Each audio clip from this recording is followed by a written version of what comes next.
Alam niyo ba na ang OnePlus 9 ay equals 10? Gunggong! That is right, the OnePlus 9 is the latest OnePlus phone. And I'm super excited to unbox this beast. Kasi for the first time, nag-partner si OnePlus kay Hasselblad. Alam niyo ba, in 2021, maraming mga smartphone companies ay nag-partner sa mga big-time camera makers like si Huawei nag-partner kay Leica, Vivo nag-partner kay Zeiss, si Apple nag-partner sa iPhone, at ayun na nga si OnePlus ay nag-partner kay Hasselblad. One of the most expensive camera makers in the world. Si Hasselblad ay well known for its cameras na ginamit ng Estados Unidos para kumuha ng mga pictures ng surface ng moon. That is right. Ito yung mismong camera na ginamit nung Apollo mission noong 1969. Diba? Sinasabi na iba, SLP to the moon? Well, si Hasselblad ay nanggaling na mismo sa moon. Pero di siya cryptocurrency Ano pala yun sa akin, bobo? OnePlus combined with the Hasselblad power equals one of the most impressive smartphone cameras in the world. Pero syempre, hindi na siya puro camera. Maganda rin ang specs niya. Meron siyang Snapdragon 888 processor, the fastest processor in 2021. Meron siyang 12 gigs of RAM, 256 gigs of internal storage. Meron siyang 50 megapixel Hasselblad camera. Meron siyang 65 watts fast charging, 120 Hz fluid display na may HDR10+. That and so much more. So yes, unbox na natin siya. But it's Vince and you're watching Unbox Ladies. And as always, ang box ay napaka-premium, co-developed by Hasselblad. OnePlus 9 5G. May 5G na. 12 gigs of RAM, 256 gigs of internal storage, and the color is Astral Black. Check that out. Pagkabukas mo, Hasselblad. Wow. Here's the phone. Oh, tanga. Okay. So, ito siya, mamaya na yan. At alam ko na sa baba yung kanyang papeles. Oh my God, ang ganda. By far sa lahat ng unboxing, ang pinaka-favorite ko is si OnePlus. Ito hindi kayang tapatan ni Xiaomi. Oh wow, look at that. Ang daming kasama sa loob. Ultimo yung kanya SIM ejector pin ay special with a cardboard and letter at the same time. Wow, never settle. Pite. Welcome Hasselblad, the OnePlus family. Dami niyang papel. Meron siyang safety information guide. Meron siyang quick start guide. Meron siyang highest SAR value. Teka, meron ba siyang SAR-CoV-2? Okay, so yun lang naman. And right here is my favorite part. Social na jelly case. Kasi may never settle. That's right, never settle for this. Mas maganda bumili ka ng mas magandang jelly case or casing. And this, I just love this. Ang USB Type-C to USB Type-C cable ni OnePlus. That is very rare. C to C yan guys, oh. And last but not least is the mighty 65 watts warp charger.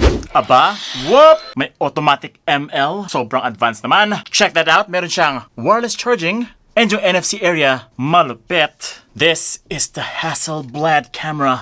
Whoo! Ang angas. Napakaganda. Grabe, kapag OnePlus talaga, premium is what comes to mind. But yes, its body and shape is pretty much similar from last year's OnePlus 8. Check out the sides. Napaka-sexy niya tingnan. Kaya lang, mukhang plastic lang yung likod. Plastic lang ba to? Ay, hindi pala. Gorilla Glass back pala to. Gorilla Glass 5. Pero kanyang body ay made out of plastic. Ayan yung kanyang OnePlus logo. Ayan yung kanyang camera module. Naku, ang ganda ng kanyang camera module. Sobrang pogi. Sobrang high-tech tingnan. Although hindi siya yung super laki ng lens na nakita ko sa 5050 Pro. Sabi ko, Huawei P50 Pro. But yes, this is a Hasselblad. Check ko kung tama yung spelling. Baka mali. Check kung legit. Tama naman. Hasselblad. Nakalagay dito meron siyang 48MP main camera sensor, 50MP ultra-wide angle lens, and 2MP monochrome lens. Natatak Hasselblad. Ito nga, walang picture A few moments later. Oh! Wow! Ooh. Oh my God. Napakaganda ng pictures. This has got to be the best looking pictures I have ever seen so far on a phone in 2021. Mas malupit pa siya kay Zeiss Optics ni Vivo X60. Napaka-sharp niya. Sobrang DSLR yung looks. Tingnan niyo yung itsura na yan, guys. Ang natural na dating. Sobrang nakakapogi nung kanyang camera. Pero may na iba, teaser lang yan. Dahil meron tayong important question that we need to answer today, and that is, bakit 50 megapixels na lang yung kanyang camera lens? Nakapagtaka no, pati si Huawei P50 Pro ay 50 megapixels din. Puro 50 megapixels ang pinapauso this year. Hindi ba dapat 64MP? Alam niyo ba na mas maganda pa ang 50 megapixels kaysa sa 64 megapixels? Ang rason kasi, ang dami kasi mga entry-level phones na gumagamit ng 64MP. So, lumalabas na, porket 64MP, maganda na agad. Kaya lang yung mga entry-level kasi, kahit 64MP, pangit yung kanilang itsura. Medyo washed out ang mga pictures. So, ngayon, nagmumukhang cheap na yung 64MP. Meron bang entry-level na 50 megapixels? Wala, diba? And that is why OnePlus went for the 50 megapixel number para mas gumanda ang kanyang camera. The joke. Last mo na yun, It's not about the number. It's not about the megapixels.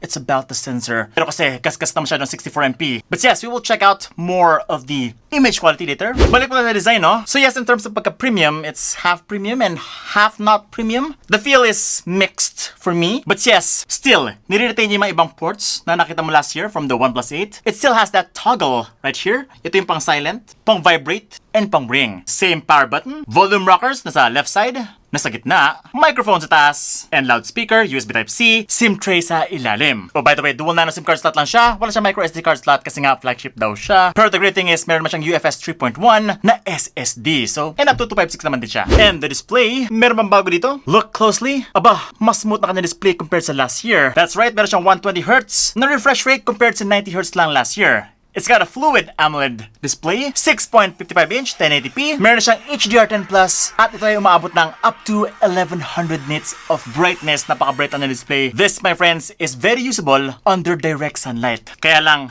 ayun lang, no? Nung binuksan ko siya, parang very familiar yung kanyang looks. I don't know. Kamukha niya siguro si OnePlus Nord 2, which means kamukha niya rin yung harapan ni Realme, ng mga Realme phones. With the punch hole there, and the UI just like this. Very familiar. Although syempre sa bilis to kasi nga Oxygen OS. By default, yung mga apps niya lang ay Google, YouTube. Wala masyadong bloatware like Lazada, Amazon, or kung ano pa na hindi mo makailangan. Although kailangan ko ata ang Lazada. Pero ito na nga, contrary sa Realme devices, with the exception of the Realme GT, ito ay di hamak na super bilis, super responsive, and super zippy. That fluid display is no joke. Sobrang swabe niya tingnan kapag ka nag-i-swipe ako dito. Ay, grabe, sobrang swabe talaga. Ang sarap sa mata. It's a different kind of speed. And yes, napansin ko rin na, ang ganda ng quality ng display niya. Looks like ito ay isang high quality display. Baka from Samsung to Samsung AMOLED display at ang nilagay dito. Kasi nga, grabe yung contrast. Yung whites niya super white, black, just very pure. Tapos ang kanyang saturation is sakto lang. Hindi super saturated, pero ang lakas na dating ng mga pictures, nagkakaroon ng buhay yung mga usual na boring pictures. Yung mga videos, nagiging high quality bigla dahil sa kanyang AMOLED display. Pero para sa akin lang, no?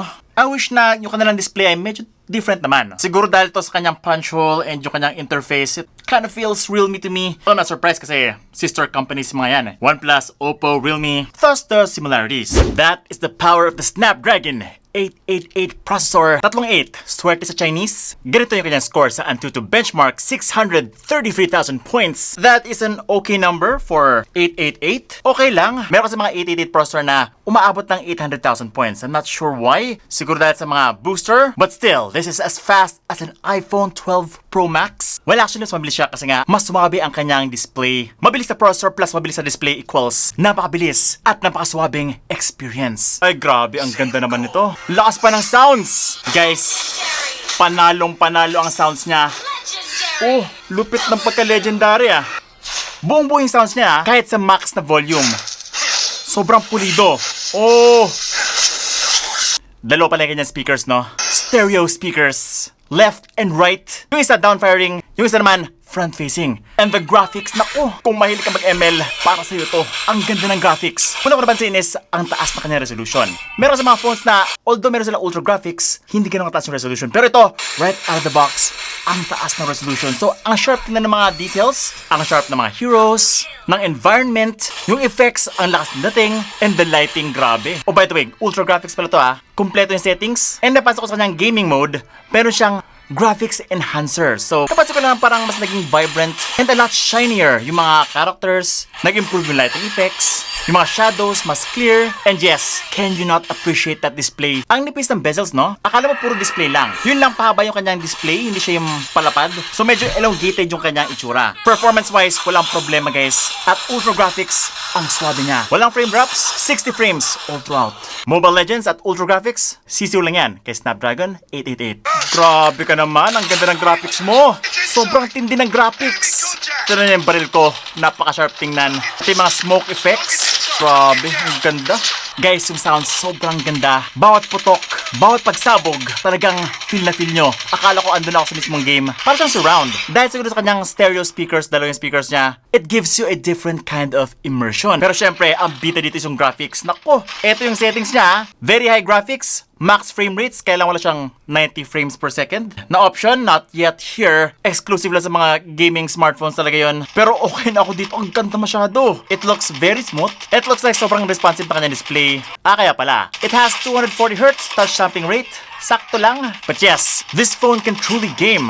Ang ganda ng graphics. And lastly, as you'd expect from the Snapdragon 888 processor, napakaganda niya sa Genshin Impact. What you're seeing right now is 60 frames per second. Highest settings, ang swabe, di ba? Almost 60 frames per second, pero mga 50 lang siguro to, 50 plus. Lalong-lalo na kapag ka naglalaban. Pero kapag ka tumatakbo ako sa paligid, nagliliwaliw, very smooth naman na experience. Kapag ka may mga kalaban lang, nagpo-40 siya, 50 plus. But overall, the graphics is good looking. Very smooth ang gameplay. Yun nga lang, at the highest setting, 60 frames per second, medyo umiinit na yung phone. Ganun talaga yung sakit ng Genshin Impact sa mga smartphones. Unfortunately, eto na naman. Sa smartphone, never ako naglaro ng Genshin Impact at the highest settings. Puros medium graphics lang at 60 frames per second. Kasi nga, hindi siya playable. Mainit masyado ang phone at the highest settings. Lalo na kapag ka na 60 frames per second. Medyo uncomfortable kasi yung experience kapag ganito. Kung ikukumpara mo yan sa PS5, sa PC, naku, ang layo ng difference, guys. Hindi lang mas maganda yung graphics, mas komportable pa rin ang experience kasi nga, pero kayong ginagamit na controller or keyboard para hindi masyado nainitin nyo inyong kamay. Ito kasi, ito siya lahat eh. The display, the computer, the everything. Ultimo siya na rin yung controller nyo. So, the problem with that is kapag ka umiinit siya, ramdam nyo. And it's a very uncomfortable experience, I have to say, even with the best processors. But yes, kaya niya to. Kaya rin na iPhone ko, pero like I told you, medium graphics lang, 60 frames per second, mostly. Now this is the part you've all been waiting for, the camera. Nakatayin naman kanina kung gano'n siya kaganda. Very detailed, very DSLR lookalike. Yung color hindi masyado saturated, natural lang siya, and the bokeh is just impressive. Ganyan ang itsura ng kanyang background blur. And the best thing about this phone is that ang kanyang ultra-wide angle lens ay 50 megapixels. Unlike yung mga iba, nasa 8 megapixels lang kadalasan ang sinasama sa kanilang ultra-wide, which makes for very soft, very ugly image quality. Pero ito guys, magandang sensor, malaki pang megapixel ang inilagay nila sa ultra-wide angle lens. Kaya ganito yung itsura niya, napaka-sharp tingnan. Ang ganda pa ng HDR.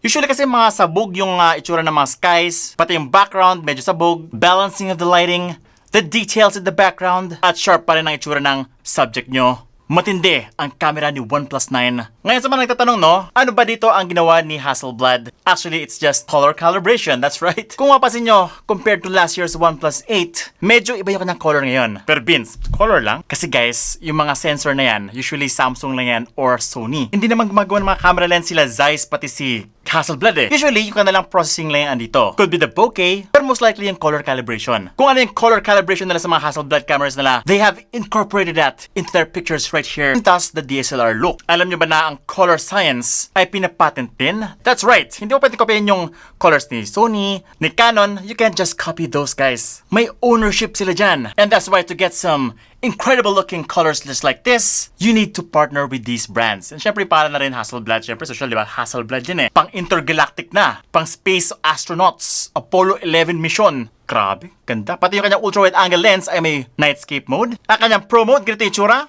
Meron siyang histogram, may parang alignment pa. You can also shoot RAW. Meron din siyang slow motion, up to 1080p, 240 frames per second. Meron siyang time-lapse, panorama. And guys, sa kanyang video ay meron Nightscape Mode. Check this out. Although madilim, no? Klarong-klaro pa rin. Okay, turn off the lights. Okay, so ceiling light lang ginagamit ko ngayon. Yan. So ito yung normal video without the Nightscape. Check nyo. And then, ito naman ang Nightscape Mode. Gumanda ba? Mas naging klaro ba ang aking t-shirt? Kapag ka low light, katulad nito, ceiling lights, mas maganda mag Nightscape Mode. Pinapaganda niyo yung quality ng picture. Kalapat ka nun, bro. Parang mas okay yung quality nung walang Nightscape ah. Parang masyadong sabog naman yung ilaw sa mukha ko dito sa Nightscape. Diba, hindi bias? This is a non-biased channel. And get this, sa kanyang video pala ay maabot ng 8K, 30 frames per second.